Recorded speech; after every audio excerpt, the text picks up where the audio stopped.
उन्होंने मेरे बाल खींचे ज़ोर से और मुझे फिर से एक थप्पड़ लगा दिया। हाय गाइस, दिस इज वंदना और ये है एक स्टोरी टाइम वीडियो जो एक्चुअली मेरे साथ स्कूल टाइम में हुआ था। जब मैं फोर्थ स्टैंडर्ड में थी तो मेरे स्कूल में एक सर थे जिन्हें बच्चों को मारना बहुत अच्छा लगता था। मैं ऐसे थोड़ी चुपचाप सी रहने वाली बच्ची थी जो ज्यादा बातें नहीं करती और अपनी स्टडीज पे फोकस करती है। हालांकि मैं कोई बहुत टॉपर नहीं थी, अबो एवरेज में आती थी, बट मैं चुपचाप अपनी स्टडीज पे फोकस करती थी, ज्यादा किसी से बात भी नहीं करती थी, कोई मेरा बेस्ट फ्रेंड भी नहीं था, लेकिन बात मैं सबसे करती थी। So it was that kind of thing. हुआ क्या है, एक बार उन्हीं सर की क्लास थी और वो कुछ काम से नीचे गए थे ऑफिस में। अब सबके सब बच्चे जोर जोर से चिल्लम चिल्ली कर रहे थे, चिल्ला रहे थे, तो मैं सब लोग को चुप कर रही थी कि भाई चुप हो जाओ, क्योंकि तुम बोलोगे डांट मुझे पड़ेगी, क्योंकि ये सर को मुझे डांटना बहुत अच्छा लगता है। तो मैं उन्हें बार बार चुप करवा रही थी और उतने में सर आए और सर को फिर भी मेरी ही आवाज आई कि वंदना की आवाज आ रही थी जोर जोर से, जबकि मैं उन्हें चुप करवा रही थी। तो सर आए और उन्होंने मुझे जोर से खींच के 2 थप्पड़ मारे। मुझे लाइफ में पहली बार थप्पड़ पड़ी थी और मैं इतना जोर जोर से रोई क्योंकि भाई उनका हाथ ये हाथ से डबल था। ऑलराइट, और उससे मुझे 2 थप्पड़ पड़ी है एक साथ में। भाई मैं तो पागल हो गई थी और उनका था लास्ट पीरियड। तो भाई मुझे तो थप्पड़ पड़ी हुई थी, मैं तो रोते रोते नीचे गई और नीचे पापा आए थे मुझे लेने के लिए। तो पापा मुझे पूछे कि भाई तू रो क्यों रही है, तो मैंने बताया कि सर ऐसे ऐसे थे, सर ने मुझे 2 थप्पड़ मार दी। तो मैंने जब पापा को पूरी की पूरी सिचुएशन बताई तो पापा को भी गुस्सा आया। पापा मेरा हाथ पकड़ के मुझे स्कूल के अंदर लेकर गए और प्रिंसिपल सर को जाके बोला कि वो सर को नीचे बुलाओ। अब क्योंकि वो सर को पता चल गया कि मैं अपने पापा को लेके स्कूल में आ गई हूँ, तो वो जाकर छुप गए किसी दूसरी क्लास में और वो नीचे ही नहीं आए। तो पापा वहीं पर जाकर ऑफिस में बैठ गए कि नहीं, आप पहले सर को बुलाओ, मैं सर से मिले बिना नहीं जाने वाला हूँ। तो बहुत देर बाद में सर नीचे आए तो पापा ने उन्हें क्लियरली समझाया कि आज के बाद इस पे हाथ नहीं उठाना है, गलती हो तो आप डेफिनेटली इसको बोलो, लेकिन बिना गलती के आप इसे थप्पड़ नहीं मार सकते हो। तो सर उसके बाद में कुछ बोले नहीं, उन्होंने ऐसे ही हाँ हाँ किया और उसके बाद में वो चले गए। तो अब हम भी घर आ गए और पापा ने मुझे बोला कि अगर नेक्स्ट टाइम ऐसा कुछ भी हो तो तू मुझे बताना।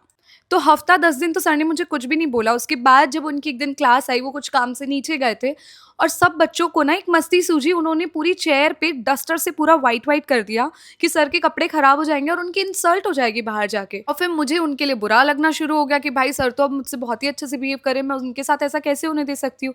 तो मैं लेके कपड़े से उसे क्लीन करने लगी और उतने में सर आए और उन्हें लगा कि ये पूरा का पूरा वाइट वाइट मैंने किया है क्योंकि उस दिन उन्होंने मुझे मारा था।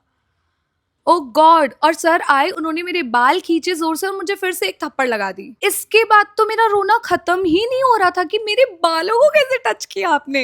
मैं फिर से रोते रोते नीचे आई। फिर पापा मुझे लेने आए थे और पापा ने मुझे बोला कि क्यों रो रही है आज भी। मैंने बोला सेम सर सेम सीन। मैंने उन्हें फिर से पूरी की पूरी बात बताई। आज पापा को ना बहुत ज़्यादा गुस्सा आ गया था, तो वो मेरा हाथ वैसे ही पकड़े फिर से मुझे स्कूल में लेके गए और प्रिंसिपल सर के ऑफिस में जाके बैठ गए और उन्होंने बोला कि अभी के अभी वो सर को नीचे बुलाओ, उन्हें यहाँ से निकालो, वरना मैं अपने बच्चों का नाम और मेरे रिलेटिव में जितने भी बच्चों का नाम है सबके नाम इस स्कूल से कटवा दूंगा और कहीं और एडमिशन करवा दूंगा। हम काफ़ी सारे बच्चे थे उस स्कूल में। तो सर ने बोला कि नहीं नहीं प्लीज़ आप ऐसा मत कीजिए ये वो। पापा ने बोला कि नहीं, आप पहले स्कूल से ये सर को निकालो, उसके बाद ही कोई और बात होगी अब तो सर को नीचे बुलाया गया और सर बहुत ज़्यादा बोले कि नहीं नहीं ऐसा कुछ भी नहीं है, ये वो इसी की गलती है। मैंने बोला कि मेरी कोई गलती नहीं है। और भाई स्कूल में मेरी थोड़ी रेपुटेशन अच्छी थी कि हाँ ये एक डिसेंट लड़की, डिसिप्लिन लड़की है, तो पता था कि मैं इतनी मस्ती भी नहीं करती थी यार। हाँ हंसती थी ना, चिल्लम चिल्ली करती थी, तो फिर सर को भी पता था कहीं ना कहीं कि मेरी कोई गलती है नहीं वैसे। तो प्रिंसिपल सर ने वो सर को स्कूल से बाहर निकाल दिया और उसके बाद से हर फैकल्टी मेंबर को ये लगने लग गया कि वंदना को एक भी बात बोली या कुछ भी बोला तो वो स्कूल से बाहर निकलवा देगी। और उसके बाद से सबके सब मुझसे बहुत आराम से, बहुत प्यार से बात करने लगे। अगर बाय चांस कभी मुझे कोई आंसर नहीं भी आता था तो कोई नहीं बेटा, it's okay. It was so funny. मुझे बहुत हंसी आती थी ये देख देख के, बट ठीक है यार, मेरी कोई गलती नहीं थी जो भी हुआ। और भाई मैं तो आराम से अपनी पढ़ाई कर रही थी, सब टीचर्स मुझसे सडनली बहुत नाइसली बिहेव करने लगे, बहुत मज़ा आ रहा था। और उतने में मुझे वो सर फिर से एक दिन उसी स्कूल में दिखे। मैं जो अपनी क्लास में बैठी हूँ, सामने वाले क्लास में मुझे वो सेम सर फिर से दिख रहा। And I was like shit, ये सर फिर से तो नहीं आ गए, फिर से तो ये हमें आके नहीं पढ़ाने लग जाएंगे। तो भाई मैं पहले 1 दिन चुप रही, 2 दिन चुप रही, मुझे लगा कि मुझे शायद ऐसे ही दिख रहा है। फिर तीसरे दिन एक कोई मैम थे, मैंने उनका ऐसे ही बोला कि सर यहाँ पर, तो उन्होंने बोला कि वो सिर्फ बड़ी क्लासेस को पढ़ाने के लिए आए, मतलब 9th 10th 11th 12th, and I was in 4th standard. पता है अब जब सोचते थे ऐसा लगता है कि शायद यार सर की भी कोई गलती नहीं थी यार, क्योंकि सर को लगा कि भाई इसने खराब किया तो उन्होंने मुझे मारा। लेकिन उन्होंने मुझे मारा क्यों यार? जब मना किया है कि नहीं मारने तो फिर मार कैसे सकते हो? पूछो तो सही कि किया है या नहीं। अब मैं इतनी अच्छी बच्ची थी, मैं नहीं करती थी यार ये सब, फालतू में मुझे मारा।